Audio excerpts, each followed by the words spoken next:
Hello, I am Reverend Anil Chandranath, and I again welcome all of you in this biblical systematic theology. And as we are discussing in our first video, the existence of God.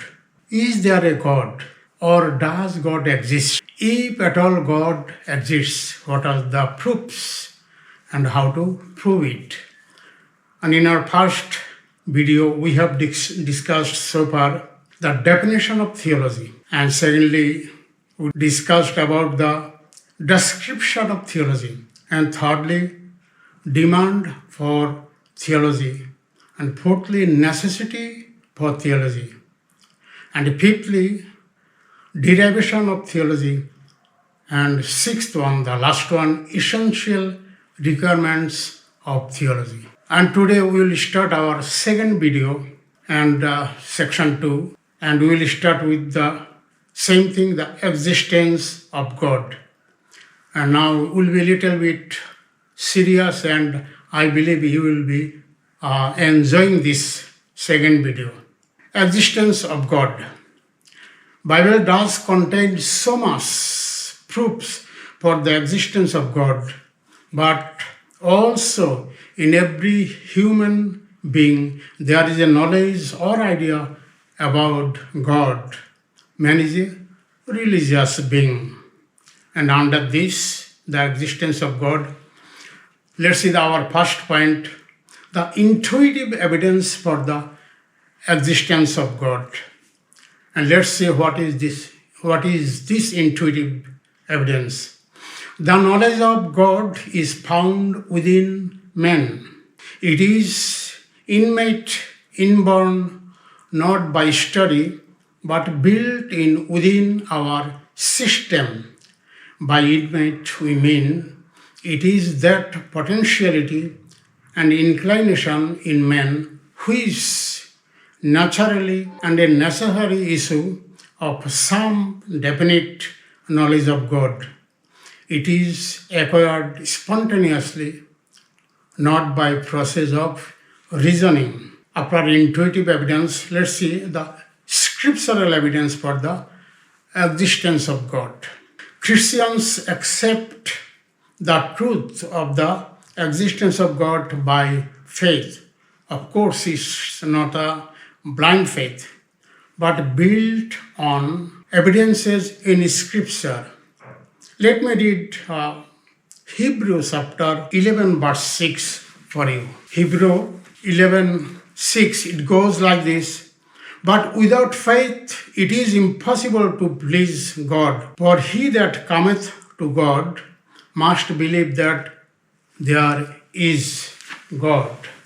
And it is very clear in Hebrew 11:6 that by faith we should come before God and believing that there is God.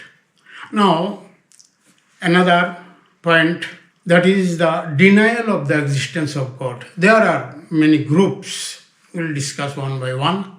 Those who deny the existence of God.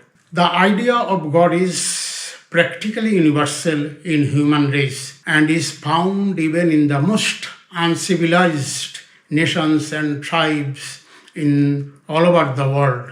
But atheism, another group or atheist, is unnatural, abnormal, because it is not based on intuition and upon fallible reasoning.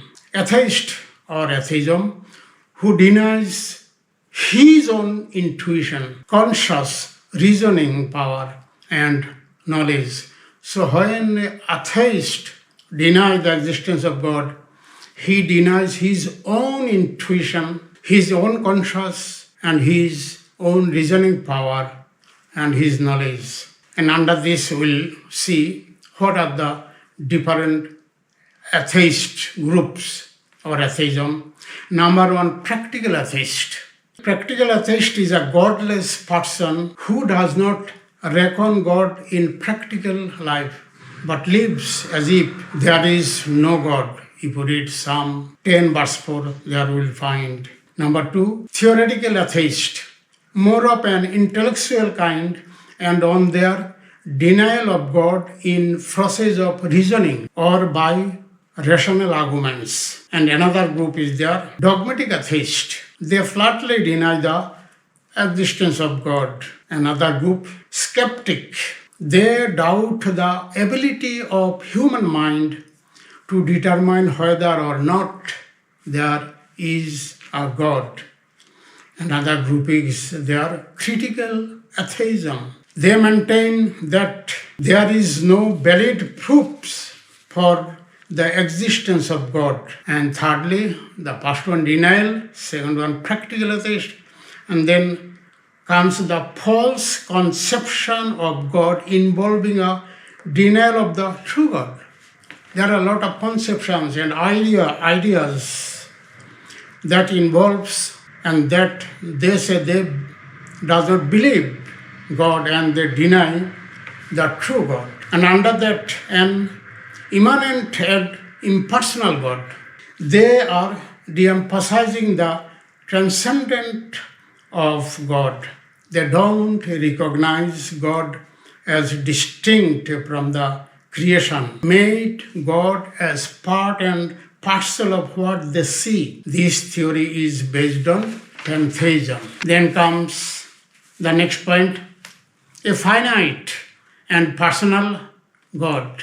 The basic idea of polytheism. This group eliminates the attribute of self-existence, infinity, and immorality of God. Because of the presence of evil, God is thought of limited in knowledge and power. Our present condition of the world makes it impossible to believe in a good God who is infinite in power and knowledge. This is another group. They are very much finite, believe in finite and personal God. Our next point is God as the personification of a mere abstract idea, and they deny the personal idea. The name of God as a mere symbol standing for some cosmic process, some universal power, or some comprehensive ideal, or God is our concept or social experience. Another group is there, that is deism, deity. Deism, they say God is personal, infinite, holy, and the creator of all things.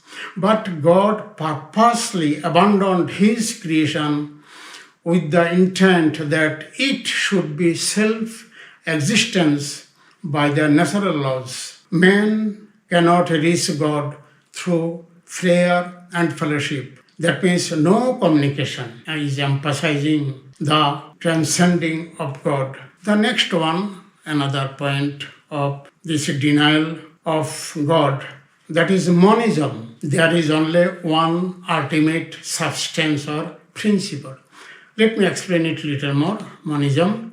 This theory reports the explanation of all the existence actively and development of the universe, including physical and spiritual, to one ultimate principle or one ultimate substance, but they don't believe in God.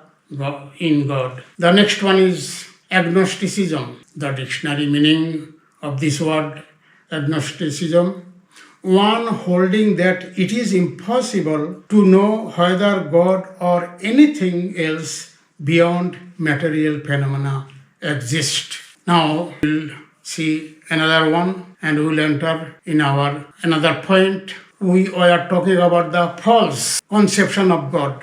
Now let's see what our next point. It is rational evidences for the existence of God. Now we will talk it very nicely, and I will take little more time, and I will request your attention to hear me nicely and clearly and attentively. Now, the rational evidences for the existence of God. The function of these rational proofs, though these arguments are weak in some sense, but as a proof, they are strong testimonies for the existence of God. Reformation thought of these arguments as testimonies of proofs for believers, it may not produce fruits to the unbelievers. Now we'll enter into another very important point that is called cosmological argument for the existence of God under rational proofs. Cosmological argument. This theory based on cause and its effect. Every effect must have a cause. Not everything, but every effect have a cause. The unity of the universe shows that there was only one cause and one effect.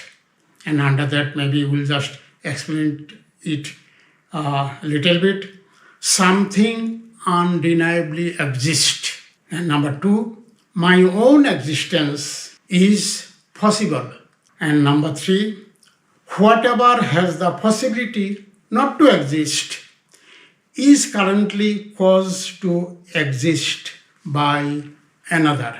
And the next one is there cannot be an infinite regress to current cause of existence. And the next point is therefore a first uncaused cause, my current existence exists. First uncaused cause, my current existence exists. This uncaused cause is infinite, unchanging, all-powerful, all-knowing, and perfect. This infinite, perfect being is appropriately called God.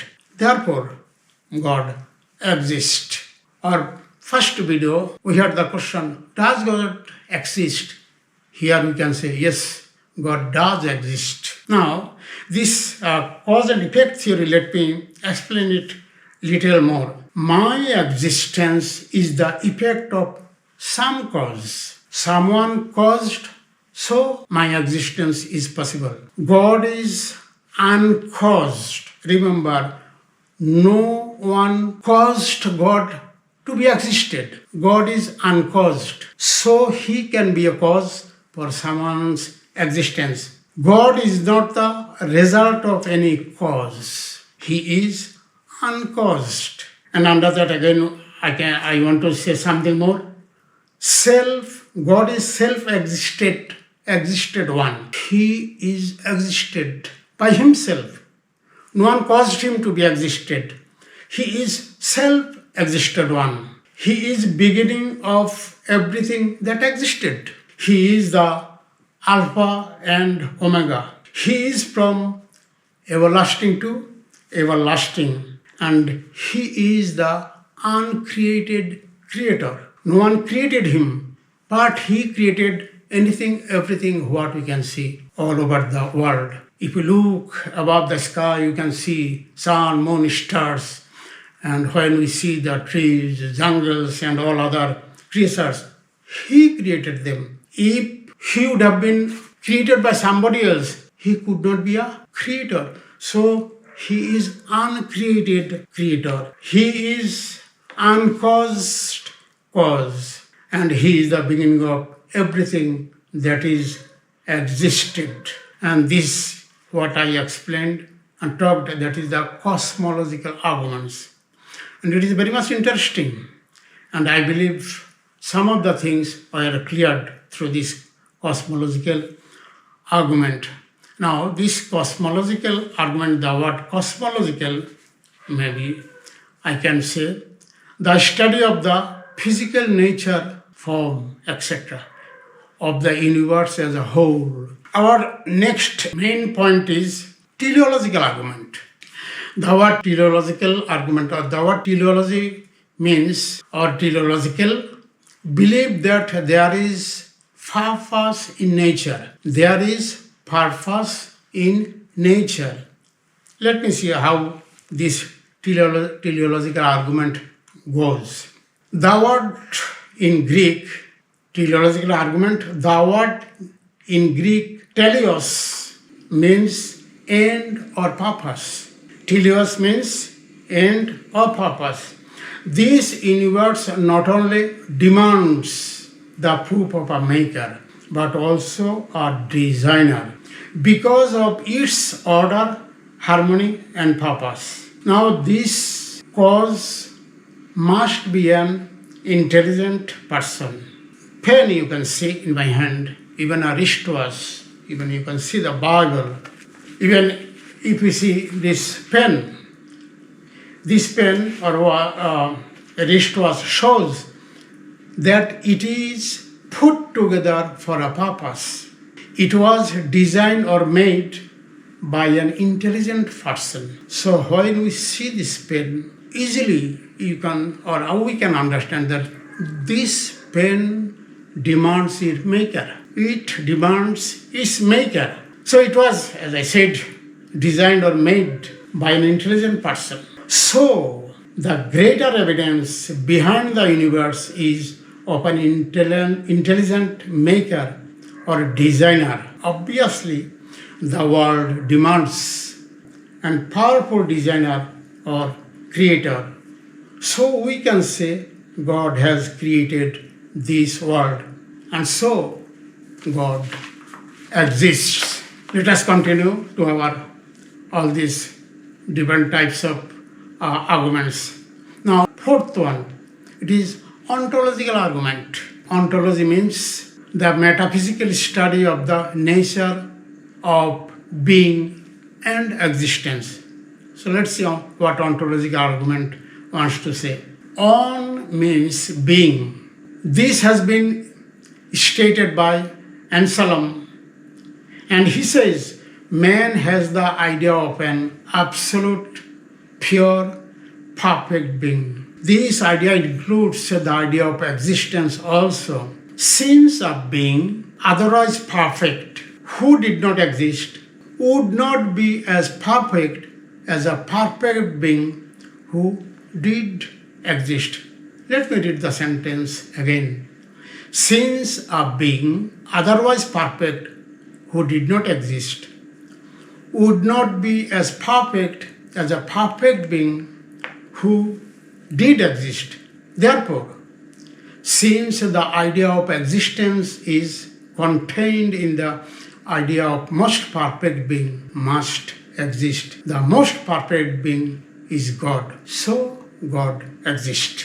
Another argument is the anthropological or moral argument. Since man is a moral and intellectual being, he must have had a maker who is a moral and intelligent being. Man cannot evolve from just beyond matter or spirit from flesh.